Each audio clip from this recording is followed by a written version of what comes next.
Page চলাকালীন ভিডিওতে যদি কোনো রকমের ইস্যু আসে তো লাইভ করার মাধ্যমে নাকি সেই ইস্যুটা চলে যায়। এসব ভুল ধারণা আপনারা কোথা থেকে পান আর কে দেয় আপনাদেরকে এই সমস্ত ভুলভাল আইডিয়া, ভুলভাল তথ্য? আর আপনারা ভুলভাল তথ্যর মধ্যেই পড়ে আছেন, এখনো আপডেট হতে পারেন। আজকের ভিডিওটা দেখলে কিন্তু আপনাদের ভুল ধারণাটা ভেঙে যাবে যে কেন আপনাকে লাইভ করতে হবে আর কি কারণে আপনি লাইভ করবেন, আর লাইভ করলে আপনি কতটা আপনার নিজের পেজের ক্ষতি করছেন, আর লাইভ করে আপনি কি কি ভুল করছেন। আজকে সবকিছু বলে দেবে এই ভিডিওর মাধ্যমে, স্কিপ করবেন না একদম। ভিডিওটা পুরোটাই দেখবেন, যদিও ভিডিওটা বড় না, 2 মিনিটের একটা ভিডিও, তবে আজকে আমার এই ভিডিওর কথাগুলো শুনে যাবেন। আই হোপ আপনাদের কিন্তু খুব উপকার আসবে। ফেসবুক আপনাকে নোটিফিকেশন দেবে লাইভ করার। তো ফেসবুক আপনাকে লাইভ করার নোটিফিকেশন দিল মানেই যে আপনাকে সাথে সাথে লাইভ করতে হবে এবং টানা কয়েকদিন যাবত আপনাকে লাইভ করতে হবে, এটা কিন্তু একদমই বলেন। হ্যাঁ, আপনাকে বলেছে যে লাইভ করেন। ফেসবুক আপনাকে এটা কেন বলেছে জানেন? যাতে আপনার রিচ এনগেজমেন্ট গুলো ভালো থাকে। কিন্তু এদিকেও কিন্তু আপনাকে খেয়াল করতে হবে যে আপনি লাইভ করে যে এনগেজমেন্ট গুলো তুললেন, আপনি যদি প্রতিদিন লাইভ না করেন, আপনার কিন্তু ওই রিচ এনগেজমেন্ট গুলো পরের দিন ডাউন হয়ে যায়। আর একবার যদি এই জিনিসগুলো ডাউন হয়ে যায়, তাহলে এই রিচ এনগেজমেন্ট গুলো তুলতে কিন্তু আপনার অনেক কষ্ট হয়ে যায়। আপনার ড্যাশবোর্ড কিন্তু পুরো মাস ধরেই কিন্তু একদম ডাউনে চলে আসবে। আর একবার যদি ডাউন হয়ে যায়, তাহলে আপনার প্রতিটা ভিডিওতেই কিন্তু ভিউজ কমে যাবে, প্রতিদিন ভিউজ কম আসবে। আপনারা লাইভ করার থেকে প্রতিদিন 4 থেকে 5টা 6টার মতো রিলস ভিডিও দেন, দেখেন আপনাদের রিচ এনগেজমেন্ট গুলো সারা বছর ভালো থাকবে।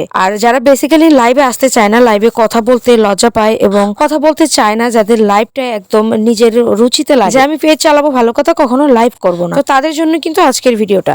আপনি লাইভ করবেন না, বেশ ভালো কথা, লাইভ আপনাকে করতে হবে না। তবে হ্যাঁ, আরেকটা ভুল ধারণা আপনাদের মধ্যে এখনো আছে, ভিডিওর মধ্যে ইস্যু আসলে নাকি লাইভ করলে নাকি সেই ইস্যুগুলো চলে যায়। আমারও তো এমন অজস্র ভিডিওতে ইস্যু চলে এসেছিল, কই তাই বলে কি আমি লাইভ করেছি বা আমাকে লাইভ করতে হয়েছিল? ভিডিওর মধ্যে ইস্যু আসলে আপনাকে ভিডিওটাই ডিলিট করতে হবে, তার মানে এই নয় যে লাইভ করলে আপনার ওই ভিডিওটার ইস্যু চলে যাবে। মানে আপনার সমস্যা হচ্ছে ভিডিওতে, এটা লাইভের সাথে কি সম্পর্ক? এই যে আমারও তো এত ভিডিওতে ইস্যু চলে এসেছিল, আমাকে তো কখনো লাইভ করতে হয়নি, তাই বলে কি ফেসবুক আমার ভিডিও ভাইরাল করে না? আমার কি ফলোয়ার্স বাড়তেছে না প্রতিদিন? আমার ভিডিও এখনো অনেক ভিডিও ফর ইউতে চলতেছে। সবশেষে একটা কথাই বলবো, আপনার লাইভের সাথে ভিডিওর যে ইস্যুগুলা, ওইটার কিন্তু কোনো সম্পৃক্ত নেই।